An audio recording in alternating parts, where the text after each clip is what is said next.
बोल रहे हैं।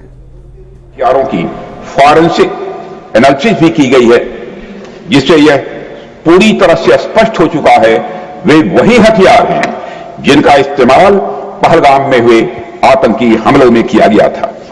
हमने यह करके दिखा दिया, तीनों आतंकवादियों को मार गिराने में हमारी सेना और सुरक्षा बलों ने कामयाबी हासिल की। सभापति महोदय, हम लोग वो हैं जो कहते हैं वह करते हैं, यही हमारा चरित्र है।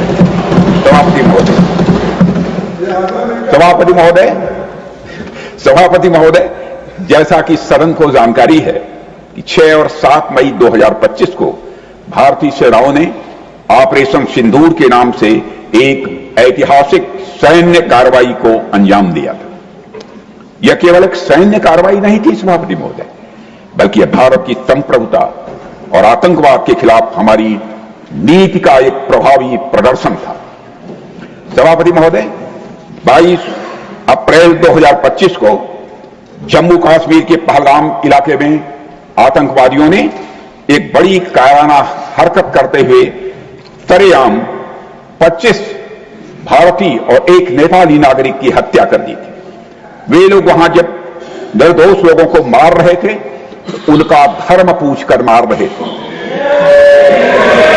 सभापति महोदय, यह इतिहास की एक ऐसी घटना थी जो साफ बता रही थी कि सीमा पार से आतंकवाद के जरिए भारत को तोड़ने की लगातार यह कोशिश की जा रही थी। इस हमले के तुरंत बाद हमारे प्रधानमंत्री श्री नरेंद्र मोदी जी ने तीनों सेनाओं के प्रमुखों के साथ एक बैठक की। मैं स्वयं उस बैठक में मौजूद था और उन्हें यह स्पष्ट छूट दी गई कि वे अपने विवेक, स्ट्रैटेजिक अंडरस्टैंडिंग और रीजनल सिक्योरिटी सिचुएशन को ध्यान में रखते हुए एक निर्णायक कार्रवाई करें, ताकि पहलगाम की घटना से जुड़े आतंकियों और उनके आकाओं को यह स्पष्ट संदेश चला जाए कि भारत इस तरह के हमलों के जवाब में कठोर कार्रवाई करेगा। जिस हद तक जाना होगा भारत जाएगा।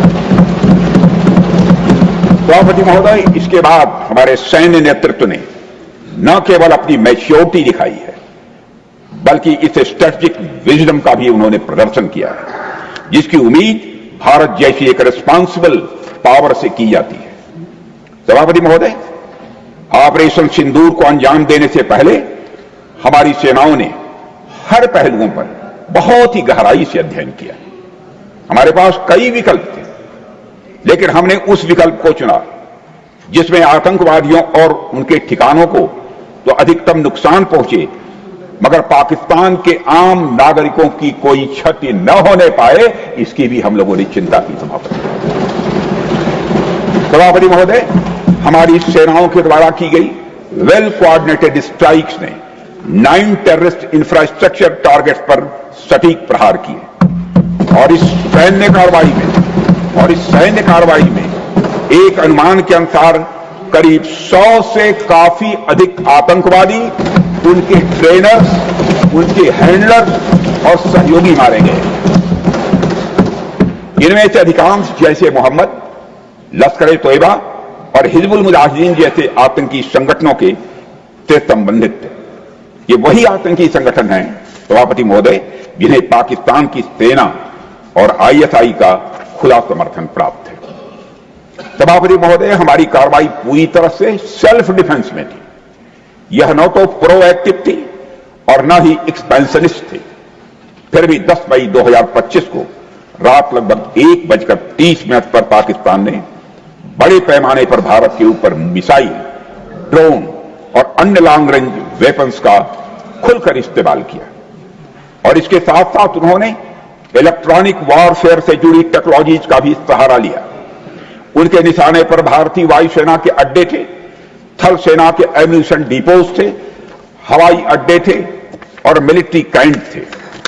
सभापति महोदय, मुझे यह कहते हुए इस सदन के समक्ष गौरव की अनुभूति हो रही है कि हमारे air defence system, counter drone system और इलेक्ट्रॉनिक इक्विपमेंट्स ने पाकिस्तान के इस हमले को पूरी तरह से नाकाम कर दिया। पाकिस्तान हमारे किसी भी टारगेट को हिट नहीं कर पाया सभापति महोदय, और हमारे किसी भी इंपॉर्टेंट एसेट को कोई नुकसान नहीं पहुंचा है। हमारी सुरक्षा व्यवस्था चाक चौबंद थी और हर हमले को हमने रोका। मैं इसके लिए भारतीय सेना के बहादुर सैनिकों की भूरि भूरि प्रशंसा करता हूं, सभापति महोदय, जिन्होंने दुश्मनों के हर मंसूबे पर पानी फेर दिया। और मैं चाहूंगा पक्ष हो अथवा विपक्ष हो, सबको मिलकर एक बार इस सदन की मेज थपथपाकर हमारे भारत के सेना के जवानों का अभिनंदन किया जाना चाहिए। सभापति महोदय, पाकिस्तान के हमले के जवाब में हमारी कार्रवाई साहसिक, ठोस और प्रभावी रही है।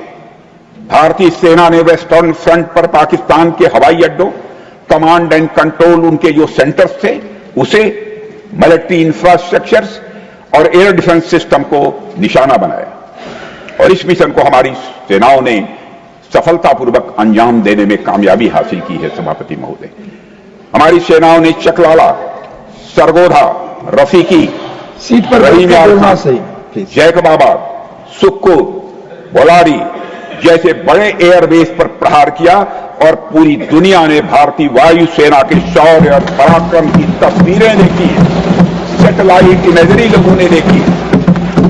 सभापति महोदय, ऑपरेशन सिंदूर ट्राई सर्विसेज कोऑर्डिनेशन की एक शानदार मिसाल थी।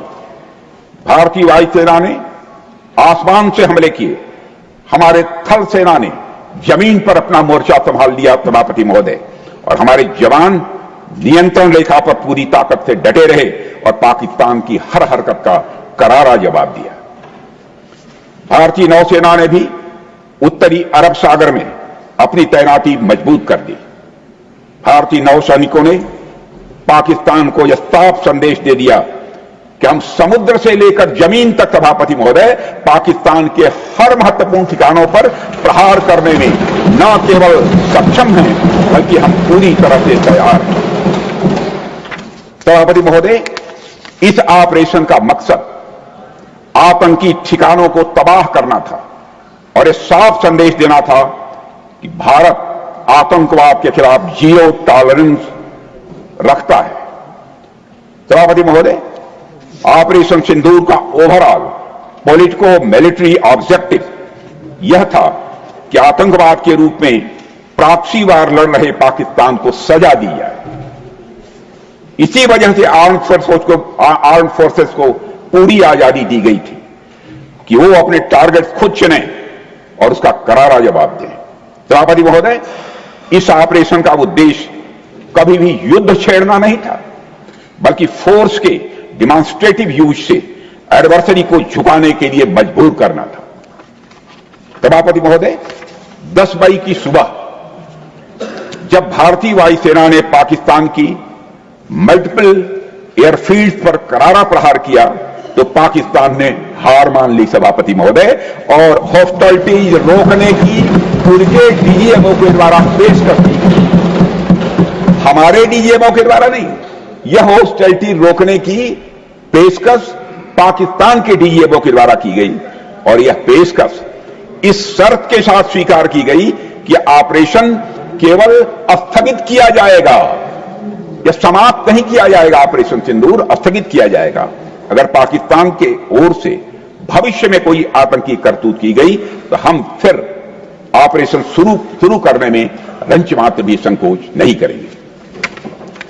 सभापति महोदय, हमारे सैनिकों का जो मनोबल है, मातृभूमि की रक्षा के प्रति जो उनका समर्पण है, ऑपरेशन सिंदूर में उसका दर्शन इस देश के 140 करोड़ से अधिक जनता ने देखा है। प्रधानमंत्री जी ने स्वयं एक एयर बेस पर वह गए और उन्होंने सैनिकों से भेंट करके हमारी सेनाओं के ऊंचे मनोबल और उत्साह को देखा और अनुभव किया। मुझे खुद भी सीमावर्ती क्षेत्रों में जाकर हमारे जवानों से मुलाकात करने का अवसर मिला है। श्रीनगर के मिलिट्री बेस पर, भुज के एयर बेस पर और उधमपुर के कमांड सेंटर पर हर जगह मैंने देखा हमारे सैनिकों का मनोबल अपने बुलंदी पर है। सभापति महोदय, उनकी आंखों में विश्वास है, उनका संकल्प अडिग है। वो न केवल भारत की सीमाओं की रक्षा कर रहे हैं, बल्कि हमारे राष्ट्रीय स्वाभिमान की भी वह रक्षा कर रहे हैं। सभापति महोदय, ऑपरेशन सिंदूर को सिर्फ वर्तमान से जोड़कर नहीं देखा जाना चाहिए, बल्कि इसका रोल भारत के भविष्य को शेप करने में भी बहुत ही महत्वपूर्ण है। महोदय, कोई भी व्यक्ति या राष्ट्र अपने चरित्र के अनुसार किसी मुद्दे पर रिएक्ट करता है, लेकिन उसका जो रिएक्शन होता है वह भी आगे चलकर कहीं न कहीं उसके चरित्र को प्रभावित करता है। इसलिए कोई भी बड़ा कदम उठाते समय वर्तमान के साथ साथ भविष्य की संभावनाओं का भी ध्यान रखा जाना चाहिए। और सभापति महोदय, यह हमारे इतिहास का एक कटु सत्य है कि लगभग 800 वर्षों की गुलामी के बाद यह माना जाने लगा था कि हिंदुस्तान की जनता स्वभाव से बहुत आक्रामक नहीं है, बल्कि बेहद शांति प्रिय है। हमारे बारे में एक ऐसी आम धारणा लंबे समय तक बनी रही है। आप पश्चिम का साहित्य उठाकर देख लीजिए, आप मध्यकालीन इस्लामिक लिटरेचर उठाकर देख लीजिए सभापति महोदय, हर जगह हिंदुस्तानियों को कमतर दिखाने की कोशिश की गई है। आप सोचिए कि एक राष्ट्र के चरित्र के लिए यह कितना अपमानजनक था। इसलिए जब अंग्रेजों के खिलाफ चंद्रशेखर आजाद और सरदार भगत सिंह जैसे क्रांतिकारियों ने अपना दमखम दिखाया, तो हमने उसे डिस्कवरी ऑफ इंडिया की तरह देखा, जबकि वास्तव में वह रीडिस्कवरी ऑफ इंडिया थी। हमारे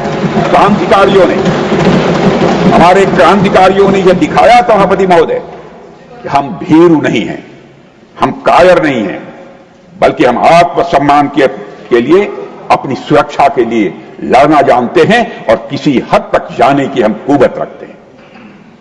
सभापति महोदय, मैं डिस्कवरी के बजाय रीडिस्कवरी शब्द का प्रयोग यहां इसलिए कर रहा हूं क्योंकि आप पौराणिक काल से देखिए, हमारे देवी देवता, चाहे वो भगवती मां दुर्गा हो, चाहे देवाधिदेव महादेव हो, चाहे मर्यादा पुरुषोत्तम भगवान राम हो या फिर भगवान कृष्ण हो, हमारे आराध्य देवों ने हमेशा शस्त्र भी धारण किया है और अपने शत्रुओं का जरूरत पड़ने पर संहार भी किया है।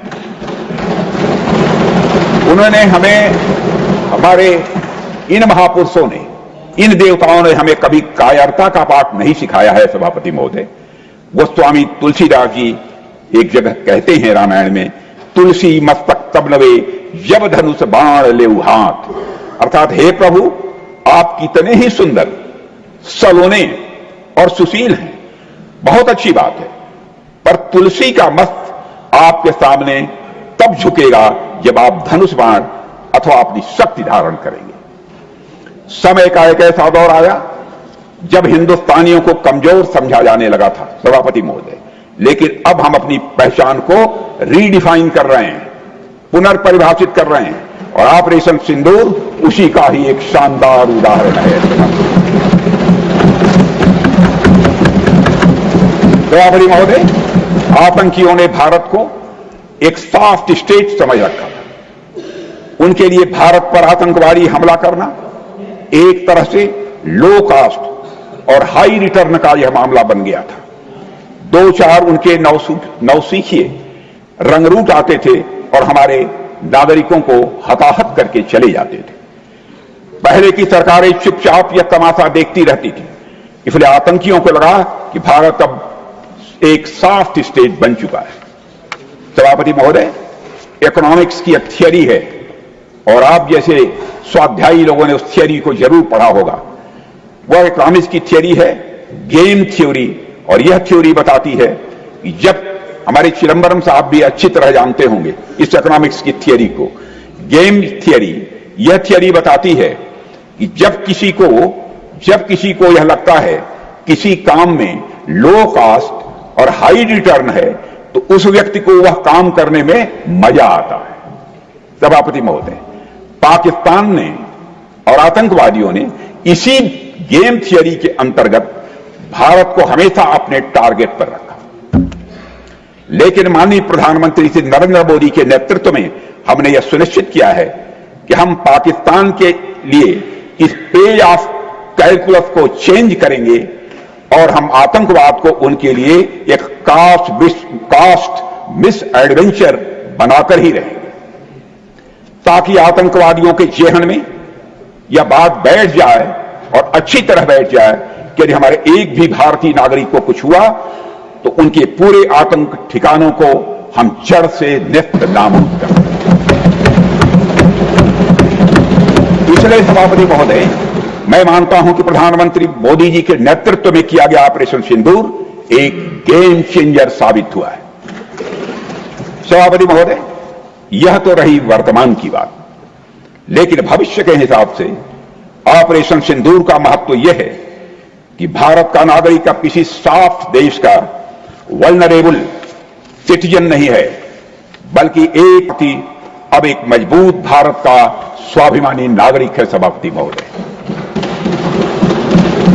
अभी कल ही सभापति जी, अभी कल ही लोकसभा में अपने संबोधन के दौरान मैंने इस बात का जिक्र किया था कि लोकतंत्र में जनता द्वारा विपक्ष को यह दायित्व सौंपा जाता है कि वह सरकार से उचित प्रश्न पूछे।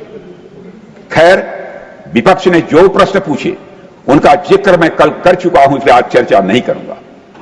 आज मैं एक और बात आपके सामने कहना चाहूंगा कि लोकतंत्र में जनता द्वारा विपक्ष को प्रश्न पूछने के अलावा एक और जिम्मेदारी दी जाती है सभापति महोदय, और वह जिम्मेदारी है, अगर विपक्ष को सत्ता पक्ष की कोई नीति या कार्रवाई अनुचित प्रतीत होती है, पसंद नहीं आती है, तो उसके स्थान पर एक अल्टरनेटिव पॉलिसी या एक्शन प्लान विपक्ष को प्रपोज करना चाहिए। सभापति महोदय, यदि इस ऑपरेशन सिंदूर के परिप्रेक्ष्य में देखा जाए तो जब हमारे भारतीय माताओं और बहनों का सिंदूर उजड़ा था तो हमारी सरकार को जो उचित लगा हमने वह किया, और 100 से अधिक आतंकियों को मौत के घाट उतारने में कामयाब। मैं यहां यह भी कहना चाहूंगा सभापति महोदय, आज भी ऑपरेशन सिंदूर पर मात्र विराम है, पूर्ण विराम नहीं है, कामा है, फुल स्टॉप नहीं है।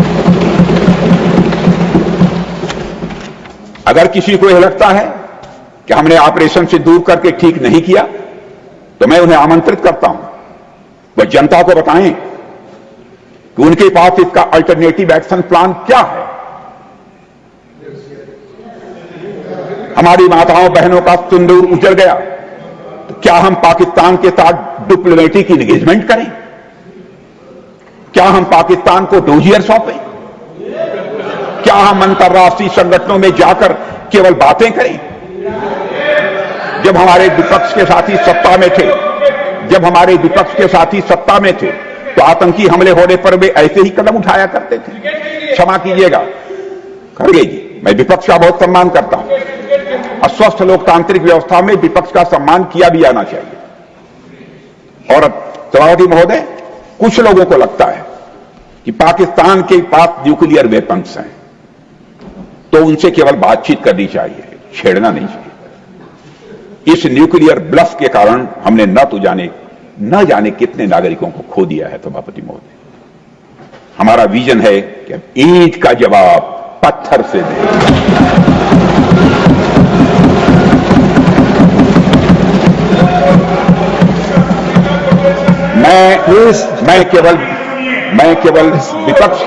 मैं केवल विपक्ष के सम्मानित सदस्यों से ही नहीं, बल्कि सभी सम्मानित सदन के सदस्यों से मैं कहना चाहूंगा, आज नागपंचमी है।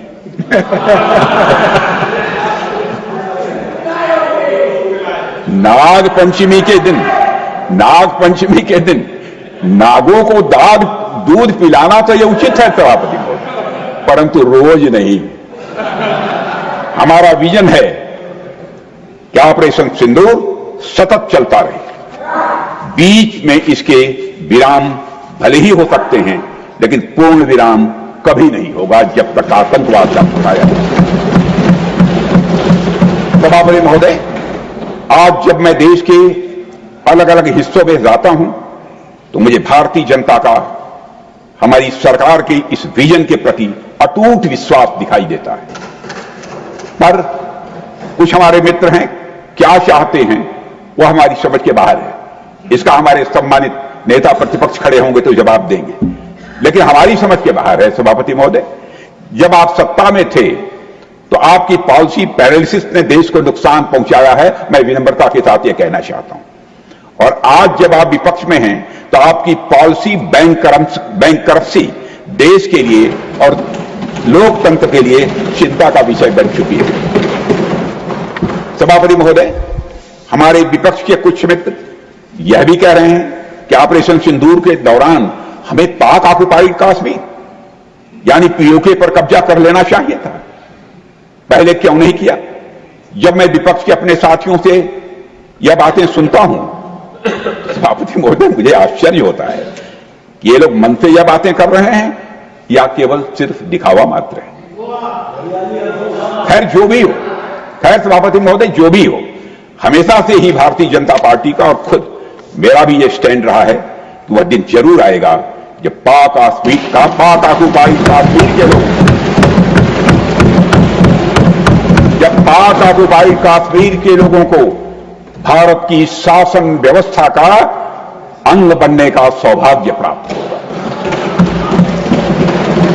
मुझे विपक्ष के अपने साथियों की इस मांग पर इसलिए आश्चर्य हो रहा है क्योंकि विपक्ष में जो लोग आज बैठे हैं, जब उनकी सरकार थी तो उन्होंने जो काम किया वह आज की मांग के ठीक विपरीत है।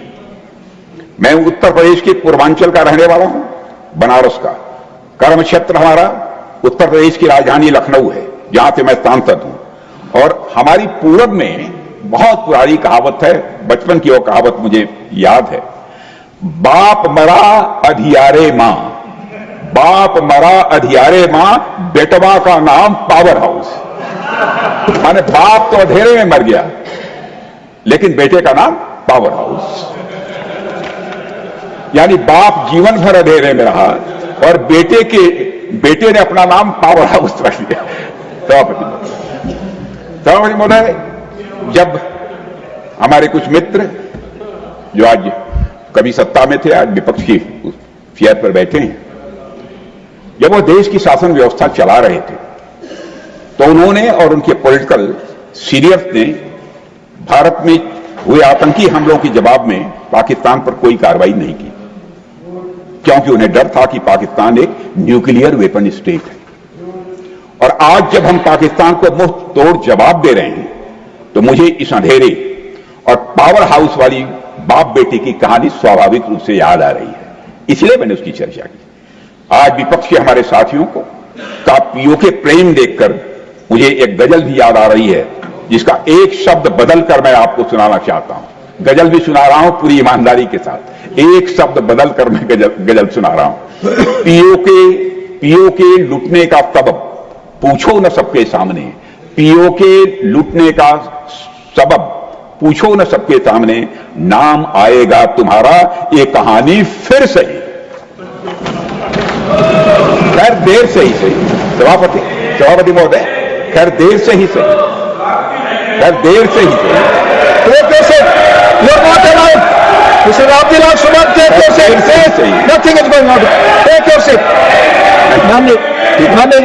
मैंने खड़े होने दिए, खड़े हुए विपक्ष का ये फर्ज बनता है, खड़े होते हैं तो शोर मत मचाइए, नहीं खड़े होंगे।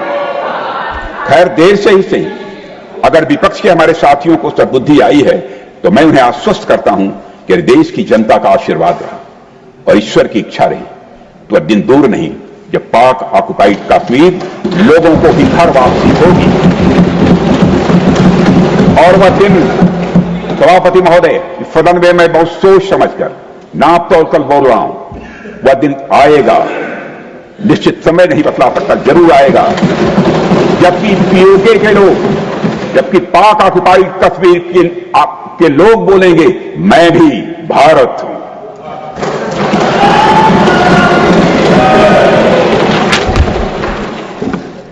सभापति महोदय, किसी देश में जनता सत्ता पक्ष को और विपक्ष को अलग अलग दायित्व सौंपती है। सत्ता पक्ष का काम होता है जनता के हितों को ध्यान में रखते हुए कार्य करना और विपक्ष का काम होता है सरकार से जनता के मुद्दों से संबंधित जरूरी प्रश्न पूछना। ऑपरेशन सिंदूर क्यों प्रारंभ किया गया, इसकी जानकारी पहले भी दी गई है और आज भी मैंने सदन को दी है। सभापति महोदय, कभी कभी हमारे विपक्ष के मित्र ये पूछते रहे हैं कि हमारे कितने विमानगे, कितने विमानगे।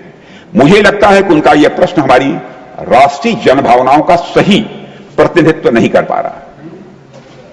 उन्होंने एक बार भी हमसे यह नहीं पूछा कि हमारी सेनाओं ने दुश्मन के कितने विमान गिराए। सभापति महोदय, मैं बताना नहीं चाहता कितने विमान गिरे, एक एक की मुझे जानकारी है। और मैं बतला दूं कि यदि मैं खुलकर यदि मैं बोल दूं तो 10 मिनट तक यह सदन तालियों से गूंजता रहेगा।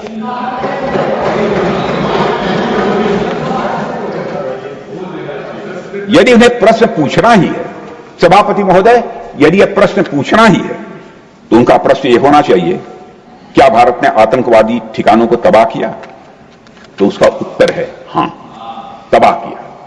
मैं विपक्ष से कहना चाहता हूं कि आपको प्रश्न पूछना है तो यह प्रश्न पूछिए, क्या ऑपरेशन सिंदूर सफल रहा? तो उसका उत्तर है हां।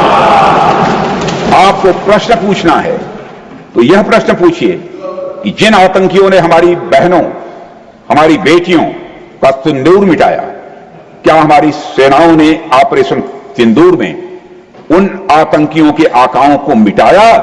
तो इसका उत्तर है हां। और आपको प्रश्न पूछना है तो यह पूछिए, इस ऑपरेशन में क्या हमारे जाबाज सैनिकों की कोई क्षति हुई है? तो उसका उत्तर है नहीं, हमारे सैनिकों की कोई क्षति नहीं हुई। अब चूंकि विपक्ष के मित्र ऑपरेशन सिंदूर को लेकर उचित प्रश्न नहीं पूछ पा रहे हैं तो मैं उन्हें क्या बताऊं। मैं लगभग 40 वर्षों से राजनीतिक क्षेत्र में काम कर रहा हूं सभापति महोदय। सत्ता पक्ष हो या विपक्ष हो, अपनी पार्टी हो या दूसरी पार्टी, कभी भी किसी के साथ दलगत राजनीति को मैंने शत्रुतापूर्ण तरीके से नहीं देखा है, कभी भी नहीं देखा। इसलिए आज अगर विपक्ष प्रश्न पूछने में असफल है तो मैं विपक्ष को उनके इस काम में थोड़ी सी मदद अपनी योग्यता क्षमता के अनुसार जो भी कर सकता हूं मैं करना चाहता हूं। मैं विपक्ष से यह कहना चाहता हूं कि यदि आज हम लोग सत्ता पक्ष में हैं तो ऐसा नहीं है कि ताज जिंदगी हम लोग सत्ता पक्ष में ही बने रहेंगे भी बहुत लंबे समय तक, लेकिन ताज जिंदगी कोई ना रहा है न रहेगा। एक लंबा समय हमने विपक्ष में काम किया है, लंबा समय विपक्ष में गुजारा है। एक लंबा समय हमने सरकारों से, उस समय की सरकारों से सवाल पूछने में भी लगाया है।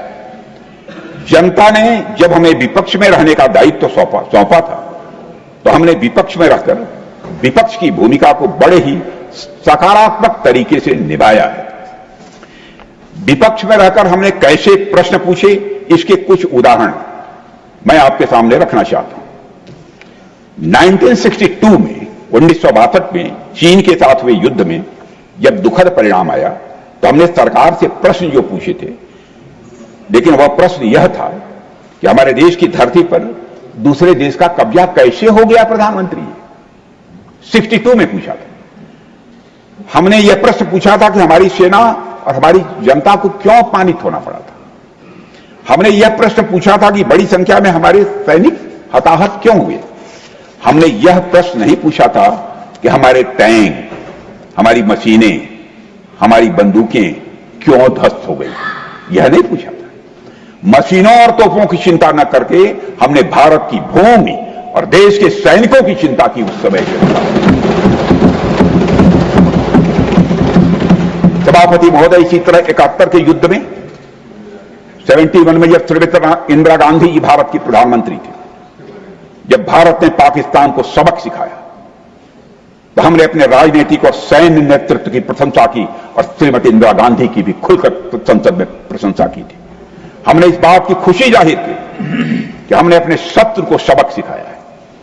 हमने इस दौरान यह प्रश्न नहीं पूछा था कि सबक सिखाने के दौरान ने भारत को क्या, कैसा और कितना नुकसान हुआ, यह प्रश्न नहीं किया। यदि मैं इसे और भी प्रैक्टिकल तरीके से समझाने की कोशिश करूं तो किसी भी परीक्षा में अंतिम परिणाम क्या रहा यही मायने रखता है, इसी का विशेष महत्व होता है। यदि किसी परीक्षा में कोई बच्चा अच्छे मार्क्स लेकर आ रहा है तो हमारे लिए उसके मार्क्स मैटर करने चाहिए। सभापति महोदय, अल्टीमेटली रिजल्ट मैटर करता है। और रिजल्ट यह है कि ऑपरेशन सिंदूर के दौरान हमारी सेनाओं ने जो लक्ष्य निर्धारित किया था, उन लक्ष्यों को पूरी तरह से हासिल करने में हम कामयाब हैं। सभापति महोदय, ऑपरेशन सिंदूर के माध्यम से हमने पूरी दुनिया को यह स्पष्ट संदेश दे दिया है कि आतंकवाद के खिलाफ भारत किसी हद तक जा सकता है। मैं प्रतिपक्ष के अपने साथियों से कहूंगा, राजनीति करने के लिए तो बहुत सारे विषय पड़े हुए हैं, उन पर बात करिए, उन पर हमारा विरोध करिए, किंतु ऐसा कुछ नहीं होना चाहिए कि सेना के मनोबल, सेना के शौर्य और पराक्रम से संबंधित किसी मुद्दे पर किसी प्रकार की राजनीति करने से हमें बचना चाहिए। यह मेरा विनम्र सुझाव है। और सभापति महोदय, मैं तो यही कहूंगा कि जब राष्ट्र की मांग में, भारत माता की मांग में शौर्य का सिंदूर है, तो उस पर राजनीति की धूल मत डालिए। भारत माता की मांग में शौर्य का सिंदूर है, तब उस पर राजनीति की धूल मत डालिए। इतिहास ऐसे लोगों को कभी माफ नहीं करता है। सभापति महोदय, आज सारी दुनिया जान चुकी है कि पाकिस्तान आतंकवाद का मुख्य केंद्र है। जिस देश ने आतंक को अपनी स्टेट पॉलिसी के रूप में औजार बना लिया है, उसके लिए लंबे समय तक यह खेल खेलना यह संभव नहीं है। जो लोग सांपों को अपने घर में पालते हैं, एक दिन वह सांप उन्हें भी डस लेता है। आतंकवाद का यह कारोबार आज पाकिस्तान को महंगा पड़ रहा है। सभापति महोदय, ऑपरेशन सिंदूर के दौरान पूरी दुनिया ने देखा है कि पाकिस्तान में सरकार आतंकवादियों के लिए स्टेट फ्यूनरल का इंतजाम कर रही है और सैन्य अधिकारी भी अलगाववादियों के जनाजे में शामिल होते हैं। प्रत्यक्ष आपने टेलीविजन के चैनल पर देखा है, पर्दे पर देखा है। यह वही देश है जो सीमा पर सैनिकों से लड़ने का साहस नहीं जुटा पाता, इसलिए निर्दोष नागरिकों, बच्चों और तीर्थयात्रियों को आतंकवाद का निशाना बनाता है।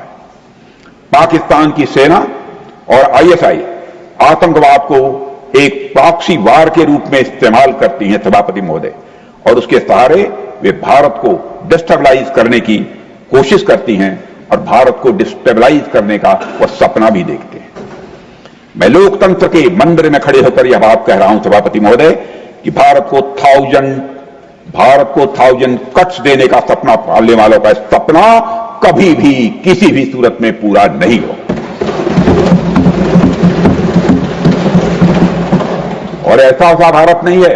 ये हमारे प्रधानमंत्री मोदी जी के नेतृत्व का एक नया भारत है जो आतंकवाद के खिलाफ हर हद और हर सरहद पार करने का सामर्थ्य रखता है, क्षमता रखता है। सभापति महोदय, वैसे तो मानवता के सामने जितनी भी भयावह बीमारियां आई, देर सवेर सभी समाप्त हो गई। आतंकवाद भी एक महामारी है, इसकी नीयत भी यही होने वाली है, इसमें भी कहीं दो मत नहीं है। लेकिन इसे अपनी मौत मरने के लिए नहीं छोड़ा जा सकता, क्योंकि जब तक आतंकवाद है, हमारी सामूहिक शांति, विकास और समृद्धि को यह चुनौती देता ही रहेगा। हमारे संसाधन इस आतंकवाद रूपी महामारी से लड़ने में बर्बाद होते ही रहेंगे। इसलिए आतंकवाद की इस समस्या का स्थायी समाधान अब बहुत ही आवश्यक हो गया है। सभापति महोदय, इतिहास ने बार बार साबित किया है कि आतंकवाद का कोई भी लक्ष्य, चाहे वह कितना ही बड़ा क्यों न हो, उसे हमेशा हिंसा और डर के बल पर पाने की कोशिश की जाती है और वह कभी भी कामयाब नहीं होती है। यह सोचना भी उचित नहीं है कि कोई आतंकवादी किसी का फ्रीडम फाइटर हो सकता है।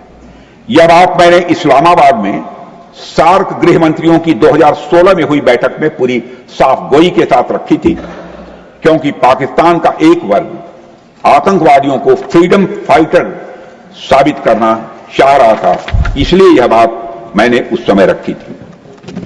सभापति महोदय, मैं मानता हूं कोई भी मजहबी, वैचारिक या राजनीतिक कारण आतंकवाद को जायज नहीं ठहरा सकता। आतंकवाद की कोख से कोई क्रांति नहीं पैदा होती है सभापति महोदय, बल्कि सिर्फ बर्बादी और नफरत पैदा होती है। किसी भी मानवीय उद्देश्य को कभी भी खून खराबे अथवा हिंसा के बल पर हासिल नहीं किया जा सकता। सभापति महोदय, हमने हमेशा देखा है कि पाकिस्तान जैसे देश लगातार आतंकवाद को समर्थन देते आए।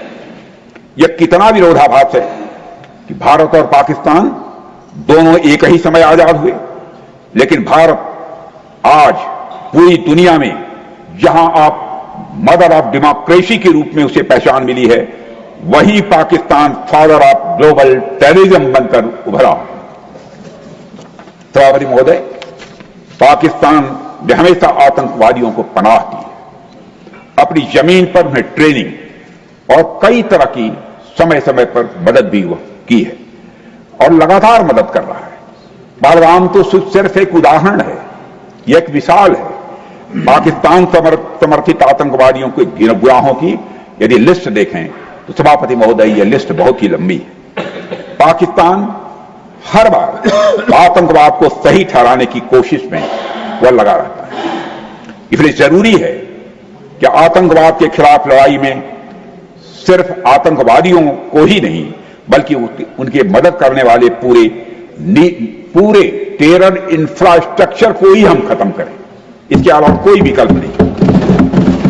इसलिए हमारे प्रधानमंत्री मोदी जी ने कहा कि ऑपरेशन सिंदूर समाप्त नहीं हुआ है, ऑपरेशन सिंदूर स्थगित है, यानी ऑपरेशन सिंदूर जारी है। सभापति महोदय, आतंकवाद को फंडिंग और शरण देने वाले देशों को भी आज दुनिया में बेनकाब करना जरूरी है। पाकिस्तान को जो पैसा या आर्थिक सहायता मिलती है, उसका एक बड़ा हिस्सा आतंकवाद के कारखाने में खर्च किया जाता है। यह बात पूरी दुनिया के सामने साफ तौर पर आ रही है। पाकिस्तान को फंडिंग का मतलब है आतंकवाद के इंफ्रास्ट्रक्चर को फंडिंग। इसलिए मुझे लगता है कि अंतर्राष्ट्रीय समुदाय को इस विदेशी फंडिंग को बंद कर देना चाहिए। पाकिस्तान आतंकवाद की नर्सरी है सभापति, इसको खाद पानी नहीं मिलनी चाहिए। इस पर सारी दुनिया को गंभीरतापूर्वक और ईमानदारी से एक बार विचार करना चाहिए। सभापति महोदय, मैं मानता हूं कि आतंकवाद के खिलाफ लड़ाई में एक बड़ी जिम्मेदारी किसी अंतर्राष्ट्रीय संस्था पर भी है, तो वह है संयुक्त राष्ट्र संघ पर है, यूनाइटेड नेशंस पर है। लेकिन दुर्भाग्यवश हाल के वर्षों में यूएन के कई निर्णयों पर सवाल या निशान लग गए हैं। सबसे ताजा उदाहरण है संयुक्त राष्ट्र सिक्योरिटी काउंसिल द्वारा पाकिस्तान को काउंटर टेररिज्म पैनल का वाइस चेयरमैन अथवा उपाध्यक्ष बनाया जाना। इसे बहुत ही दुर्भाग्यपूर्ण मैं मानता हूं। हैरानी की बात यह है कि काउंटर टेररिज्म पैनल 9/11 हमले के बाद गठित किया गया था, और सभापति महोदय, हम सभी जानते हैं कि 9/11 का हमला किसने किया था। यह भी किसी से छुपा नहीं है, उस हमले के मास्टरमाइंड को पाकिस्तान ने शरण दी थी। यह भी जाहिर है, यह तो एक तरह से बिल्ली से दूध की रखवाली करने वाली बात हुई सभापति महोदय। यह निर्णय न केवल चौंकाने वाला है, बल्कि आतंकवाद के मुद्दे पर यूनाइटेड नेशंस जैसी संस्था की गंभीरता को भी दर्शाता है। यह कैसे भुलाया जा सकता है कि यह वही पाकिस्तान है जिसकी जमीन का इस्तेमाल वैश्विक आतंकवादी संगठनों की पनाहगाह के रूप में होता रहा। यह वही देश है जहां हाफिज सईद और मसूद अजहर जैसे घोषित आतंकवादी यह खुलेआम घूमते रहे और जहर उगलते हैं, जहां आतंकियों के जनाजे में पाकिस्तान आर्मी के बड़े अफसर खड़े होकर फातिहा पढ़ते नजर आते हैं। अब उसी पाकिस्तान से उम्मीद की जा रही है कि वह आतंकवाद के खिलाफ वैश्विक समुदाय का नेतृत्व करेगा। यह किसी क्रूर मजाक से कम नहीं है सभापति महोदय। यह आतंकवाद के खिलाफ वैश्विक लड़ाई का एक मजाक है, आतंकवाद के खिलाफ एक वैश्विक लड़ाई का उपहास है सभापति महोदय। सभापति महोदय, जब हम आतंकवाद के खतरे से मुक्त होंगे, तभी हम पूरी दुनिया में सही मायने में शांति और प्रगति के साथ साथ समृद्धि के लक्ष्य की तरफ बढ़ सकेंगे। यह सब तो पाकिस्तान की आम जनता भी चाहती है, मगर वहां के हुक्मरानों ने पाकिस्तान को तबाही के रास्ते पर डाल रखा है। कोई भी इंसान अपनी जड़ों को उजाड़ना नहीं चाहता है, लेकिन चूंकि उनके पास कोई क्लियर डायरेक्शन नहीं है, कोई रोड मैप नहीं है, इसलिए पाकिस्तान में आतंकवाद एक धंधा बन चुका है। सभापति महोदय, पाकिस्तान की कहानी ऐसी ही है। वो हमेशा किसी न किसी बाहरी शक्ति के दबाव में आता रहता है। आज पाकिस्तान की पीठ पर एक नहीं, आज पाकिस्तान की पीठ पर सभापति महोदय एक नहीं, अनेक बैताल बैठे हुए हैं जो उसे प्रगति की राह पर जाने ही नहीं दे रहे हैं। भारत चाहता है आतंकवाद पाकिस्तान समेत पूरी दुनिया से खत्म हो, क्योंकि यह पूरी दुनिया के लिए एक गंभीर चुनौती है। मैंने तो पहले भी पाकिस्तान को सलाह दी थी और आज फिर मैं कहना चाहता हूं, अगर आपसे पाकिस्तान में आतंकवाद के खिलाफ प्रभावी कार्रवाई नहीं हो पा रही है तो भारत की मदद लीजिए। भारत मदद करने को तैयार है। सभापति महोदय, भारत की सेनाएं आतंकवाद के खिलाफ सरहद के इस पार और जरूरत पड़ी तो सरहद के उस पार भी प्रभावी कार्रवाई करने में सक्षम है। यह करके ऑपरेशन सिंदूर के दौरान हमारे सेना ने दिखा दिया है। यह तो पाकिस्तान ने भी ऑपरेशन सिंदूर के दौरान देख लिया है, साफ तौर पर देख लिया है। मगर पाकिस्तान है कि एक जिद्दी बच्चे की तरह सभापति महोदय मानता ही नहीं है, लेकिन मानेगा। इसलिए पूरी दुनिया के लिए जरूरी है कि पाकिस्तान पर आतंकवाद को लेकर हर तरह का रणनीतिक, कूटनीतिक, स्ट्रैटेजिक, डिप्लोमेटिक और आर्थिक दबाव, इकोनॉमिक प्रेशर जितना भी बनाया जा सकता है वह बनाए। पूरी दुनिया से मैं अपील करना चाहता हूं। सभापति महोदय, भारत के लिए शांति हमारी यह प्राथमिकता है, हमारी यह प्रायोरिटी है और हमारी शक्ति उसका आधार है। यह शक्ति हमारे सामर्थ्य से पैदा हुई है सभापति महोदय। यह शक्ति हमारे सामर्थ्य से पैदा हुई है। यह सामर्थ्य पिछले 11 सालों में कई गुना बढ़ा है मोदी जी के नेतृत्व में। आज भारत विश्व की चौथी सबसे बड़ी अर्थव्यवस्था है और अभी आई मॉर्गन स्टैनली की रिपोर्ट के मुताबिक 2028 तक आते आते भारत विश्व की तीसरी सबसे बड़ी अर्थव्यवस्था बनने जा रहा है। सभापति महोदय, आर्थिक उन्नति के साथ साथ भारत के रक्षा क्षेत्र में 2014 से उल्लेखनीय परिवर्तन आया है। आज का भारत रक्षा के क्षेत्र में आत्मनिर्भरता और स्वदेशी उत्पादन की दिशा में तेजी से आगे बढ़ रहा है। आज हम हर दृष्टि से समर्थ भी हैं और सक्षम भी हैं। सभापति महोदय, हमारी सरकार ने आतंकवाद से निपटने के साथ साथ भारत की राष्ट्रीय सुरक्षा को भी मजबूत करने के लिए नई सोच के साथ एक नई रणनीति अपनाई है। आज जब हम आत्मनिर्भर भारत की बात करते हैं तो उसके सबसे मजबूत स्तंभों में से एक है हमारा डिफेंस सेक्टर, हमारा रक्षा का क्षेत्र।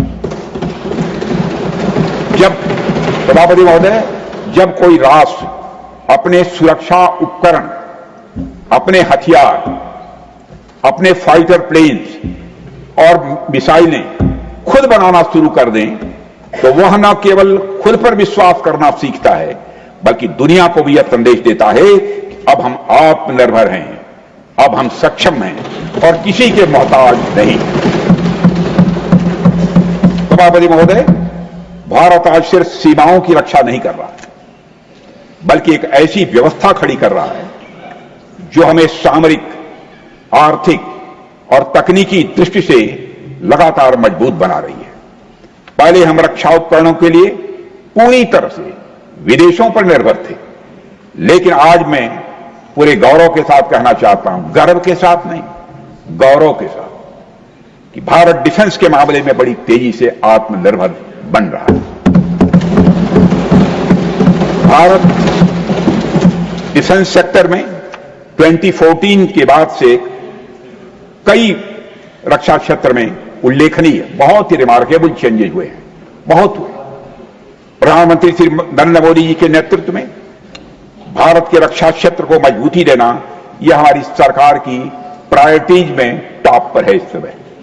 अध्यक्ष महोदय, इसके लिए पिछले 11 वर्षों में देश की रक्षा का बजट 2013-14 में 2,53,000 अप्रॉक्सीमेटली था, 2,53,000 करोड़ था।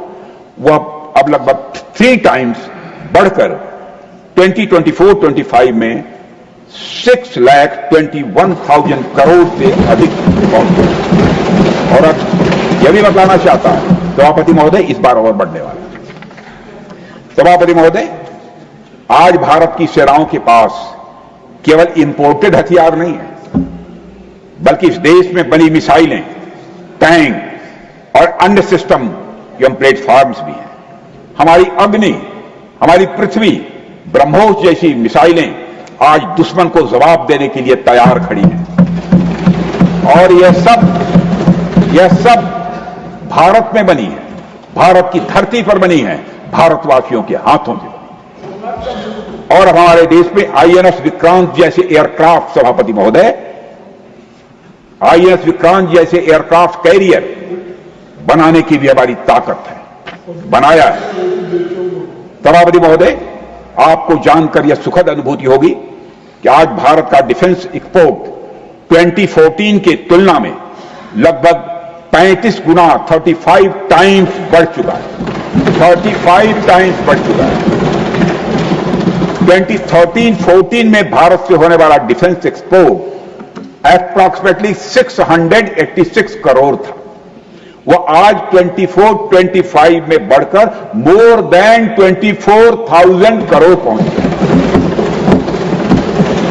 करीब 100 देशों को हमारे देश में बने डिफेंस प्रोडक्ट्स एक्सपोर्ट किए जा रहे हैं।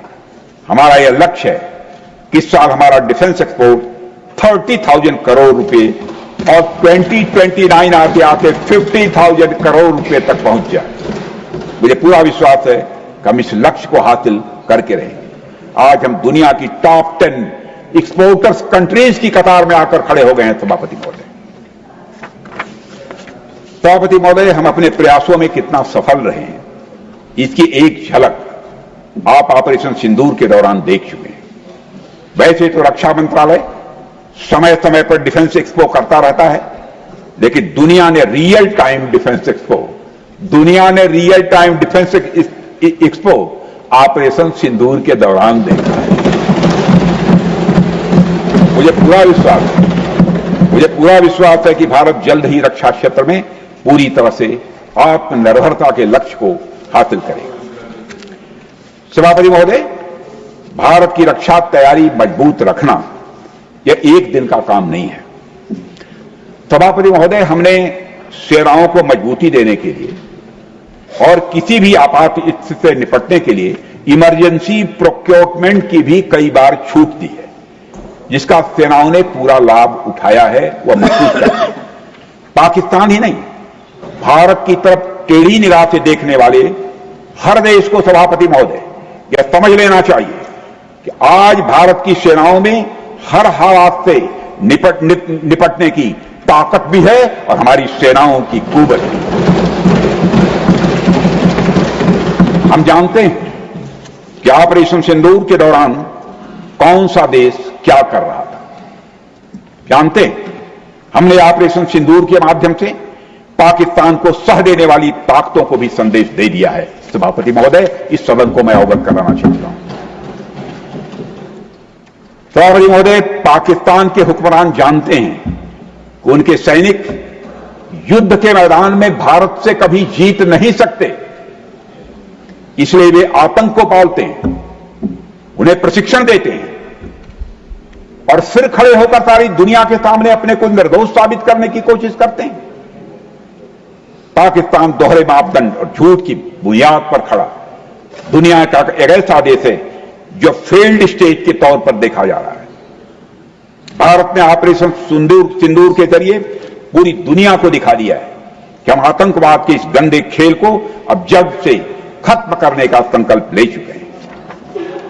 सभापति महोदय, आतंकवाद के विरुद्ध हमारी लड़ाई अब केवल सीमा पर नहीं बल्कि वैचारिक मोर्चे पर भी लड़ी जा रही है और इसी उद्देश्य से हमारे प्रधानमंत्री जी ने कई उच्च स्तरीय समितियों का गठन भी किया है और उसमें विभिन्न राजनीतिक दलों के रिप्रेजेंटेटिव्स शामिल रहे हैं और इस समिति ने वैश्विक मंचों पर जाकर भारत की बात को बहुत ही प्रभावी तरीके से रखा है और आतंकवाद के विरुद्ध वैश्विक समर्थन को भारत के प्रति मजबूत किया है। मैं प्रतिनिधिमंडल के सभी सम्मानित सदस्यों का अभिनंदन करता हूं, उनका स्वागत करता हूं। सभापति महोदय, ऑपरेशन सिंदूर को लेकर सर्वदलीय बैठक भी हुई। हमारे इस सदन के सम्मानित नेता प्रतिपक्ष आदरणीय खड़गे जी भी इस बैठक में मौजूद थे। मुझे इस सदन को बताते हुए हर्ष हो रहा है कि ऑपरेशन सिंदूर के दौरान हर राजनीतिक दल में, खड़गे साहब जी थे उसमें, हर राजनीतिक दल ने अपने मतभेद भुलाकर देश हित में सेना और सरकार के प्रति अपना पूरा समर्थन दिया। यही हमारे देश के लोकतंत्र की मजबूती है, यही हमारे देश के लोकतंत्र की ताकत है, यही हमारे देश के लोकतंत्र की खूबसूरती है। सभापति महोदय, जैसा कि हमारे माननीय प्रधानमंत्री जी ने भी कहा है कि ऑपरेशन सिंदूर सिर्फ रुका है, समाप्त नहीं हुआ है। यदि आवश्यकता पड़ी, यदि पाकिस्तान फिर किसी नापाक हरकत की कोशिश करता है तो हम और भी कठोर और भी निर्णायक कार्रवाई के लिए पूरी तरह से तैयार हैं। सभापति महोदय, हमने सभापति महोदय यह स्पष्ट कर दिया है, भारत किसी भी तरीके से न्यूक्लियर ब्लैकमेलिंग या अन्य दबावों के आगे झुकने वाला नहीं है।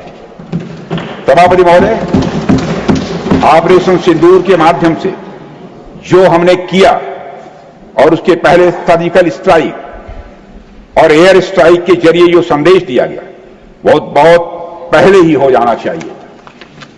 सभापति महोदय, हमारी सरकार की जो नीति है वह पहले की सरकारों को भी अपनानी चाहिए थी, अपना लिया होता तो अच्छा रहता। उन सरकारों को जिनके शासनकाल में भारत ने सबसे भीषण आतंकी हमला का सामना किया, जिनमें 2008 का मुंबई हमला था, आज भी हर हिंदुस्तानी के जेहन में जिंदा है। और मैं कहना चाहता हूं, कहना यह एग्जैगरेशन नहीं होगा, अतिशयोक्ति नहीं होगी कि यह न भूलने वाली त्रासदी है 2008 की। सभापति महोदय, कल मैंने लोकसभा में जिक्र किया था, यहां भी करना आवश्यक समझता हूं। श्री प्रणब मुखर्जी जी ने अपनी किताब द कोलिशन ईयर्स में लिखा है कि जब मुंबई अटैक हुआ था, India had evidence that the terrorist came from Karachi port. Pakistan के नॉन स्टेट एक्टर्स के बहाने को पूरी दुनिया में कोई मान नहीं रहा था। तो उन्होंने लिखा है, प्रणब मुखर्जी साहब ने लिखा है, and I quote, amid heated debates with the cabinet, amid heated discussions, amid heated debates within the cabinet, there was a demand for military intervention which I rejected. Unquote. भारतीय विदेश सेवा के एक वरिष्ठ अधिकारी ने भी अपनी किताब में इस बात की पुष्टि की है कि मुंबई हमले के तुरंत बाद एक उच्च स्तरीय बैठक हुई जिसमें तत्कालीन विदेश मंत्री प्रणब दा ने पूछा व्हाट शुड बी डन। तो उस समय के विदेश सचिव शिवशंकर मेनन जी ने सुझाव दिया कि भारत मुरदके में लश्कर तोयबा के मुख्यालय पर क्रूज मिसाइल से हमला कर सकता है। यह सुनकर प्रणब दा ने चश्मा उतारकर साफ किया और सभी अधिकारियों को थैंक यू बोलकर बैठक समाप्त कर दी। सभापति नो नथिंग प्लीज, चेयर पर बात करना बोले प्लीज, प्लीज चेयर मेरे पास है, प्लीज है हमारे पास, please please Jairam ji please take your place, please बैठ कर। जयराम जी, मैं झूठ, आप पक्का थे कुछ, आप पक्का मानिए मैं सब करूँ। Please take your, Jairam ji please take your seat, not allowed. मैं दूंगा इसका, आप कहेंगे तो वो प्रमाण दे दूंगा। उस समय सरकार उस समय की सरकार ने, सभापति महोदय, जो उचित लगा वो किया। पर मैं मानता हूं कि अगर तब की सरकार ने भी 2016 2016 जैसी सर्जिकल स्ट्राइक और 2019 जैसी एयर स्ट्राइक जैसे निर्णायक कदम उठाए होते तो पाकिस्तान को आतंकवाद के नफे नुकसान का अच्छे से अंदाजा हो गया। सभापति महोदय, 2008 में मुंबई हमलों के बाद भी उस समय की सरकार ने बिना कोई कठोर कार्रवाई के लिए, बिना कठोर कार्रवाई को किए अपना बातचीत की राह चुनी। नहीं, बैठकर प्लीज, युवराज जी नहीं, युवराज जी नहीं, प्लीज टेक योर सीट। मैं यह स्पष्ट करना चाहता हूं, मैं आपको मौका मिलेगा अपनी बात करेंगे। No, not allowed Yuvraj ji, it will not go the record, Yuvraj ji और नॉट अलाउड, प्लीज। हमारे श्री जयराम जी रमेश हमारे बहुत मित्र हैं, गहरे मित्र हैं, हम लोग मिलकर बैठकर बात कर रहे हैं। प्लीज मैं यह स्पष्ट करना चाहता हूं सभापति महोदय, सर प्लीज, मैं यह स्पष्ट करना चाहता हूं सभापति महोदय, यह कोई आलोचना नहीं है, यह कोई आलोचना नहीं है, न उस सरकार की, न उस समय के प्रधानमंत्री की, न तो उन नेताओं की, यह कोई आलोचना नहीं है। उस समय की लीडरशिप को जो सही लगा उन्होंने वही निर्णय लिया। मैं बस इतना कहना चाहता हूं सभापति महोदय, आज का भारत अलग सोचता है और अलग तरीके से काम करता है। आज मोदी जी के नेतृत्व में भारत वह देश नहीं रहा जो पहले था। आज भारत प्लीज, सभापति महोदय, प्लीज, आज भारत डोजियर सौंप कर संतुष्ट होने में विश्वास नहीं करता है, बल्कि घुस करना।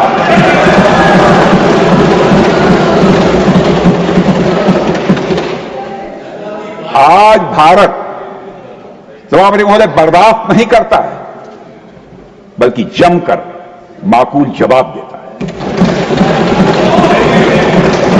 सभापति महोदय, मैं इस सदन को और देश की जनता को विश्वास दिलाना चाहता हूं कि हमारी सरकार, हमारी सेनाएं और हमारी लोकतांत्रिक संस्थाएं सब मिलकर देश की एकता, अखंडता और सुरक्षा के लिए हर आवश्यक कदम उठाने के लिए पूरी तरह से प्रतिबद्ध हैं। सभापति महोदय, अंत में मैं केवल इतना कहना चाहता हूं कि यह समय एकजुट होकर अपनी सुरक्षा, संप्रभुता और आत्मसम्मान की रक्षा के संकल्प को और अधिक मजबूत करने का है।